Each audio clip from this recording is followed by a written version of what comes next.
Harendra Kumar, Head of Institution Broking and Global Research at Elara Capital, joins us right now to speak about his sense of the fundamental end of the market. Harendra, good to have you. Thanks so much for joining in. Heavy news flow expected this new series as well.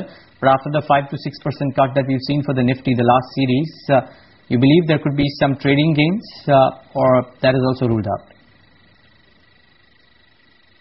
Trading gains cannot be ruled out, but that will not be substantial. But the basic trend for the next 3 months is a drift down. I think that's pretty much sets the framework for your trading market or investing market. The beta trade versus defensive is under play now, and the clear focus is on the defensive, given the way the crude is behaving and the interest rate outlook. So I think the setup is pretty much clear: drift down and money flow into defensives. Harendra, hi, morning. The RBI has announced 1,000 crore rupees of OMOs yesterday. Do you think this could translate into, a whole lot by way of portfolio gains for banks versus what the earlier estimates were? No, actually, I think the larger worry is on the NPA front because the inflation is holding up and the interest rates are not looking to get cut. So if you look at the trend in the bankex and some of the large banking stocks, the initial euphoria that you began the year with is kind of waning now, and the concerns on NPA front are re-emerging. So my guess is the dominant thought in terms of the market space is now how long is interest rate going to remain sticky and what is the shape that NPAs is going to take, and that's pretty much is going to weigh down on the market at least for the next 3 to 6 months. Well, Harendra, maybe sentimentally JSW could be in focus today by virtue of the fact that they've announced that there will be production cuts due to low quality iron ore. But a few people would say that this was expected. What do you do with a few stocks which have been battered down due to issues, the likes of a JSW or a Jindal Steel and Power for that matter as well?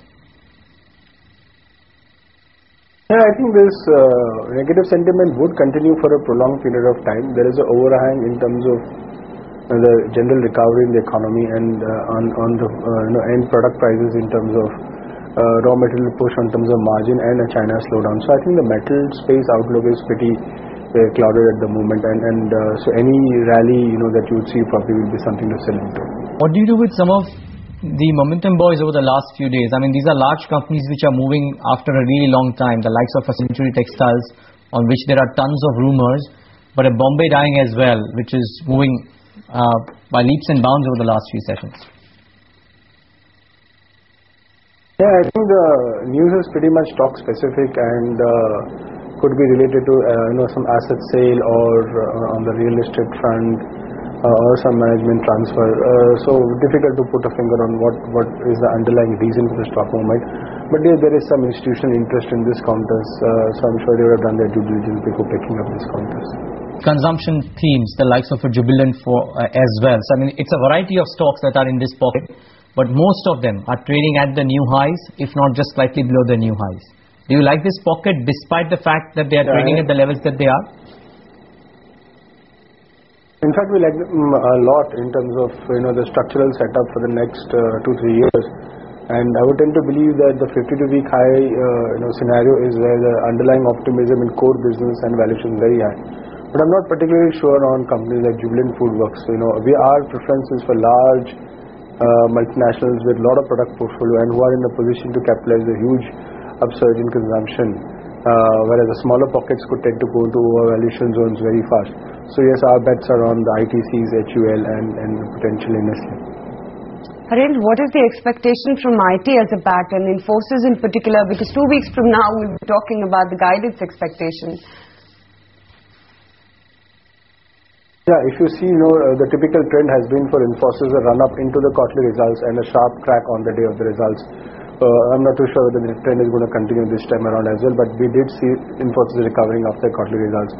Our best remains TCS because there is volume traction, and we think that the rupee where it is will cushion its earnings. But yeah, in terms of our idea, our preferred pick is HCLTech, but that's pretty much the setup for the entire IT pack.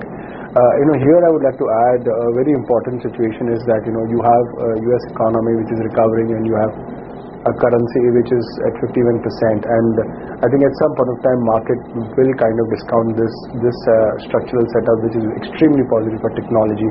They are trading at reasonable valuations, and my gut is that over the next 3 to 6 months technology will tend to outperform the broader benchmark indexes.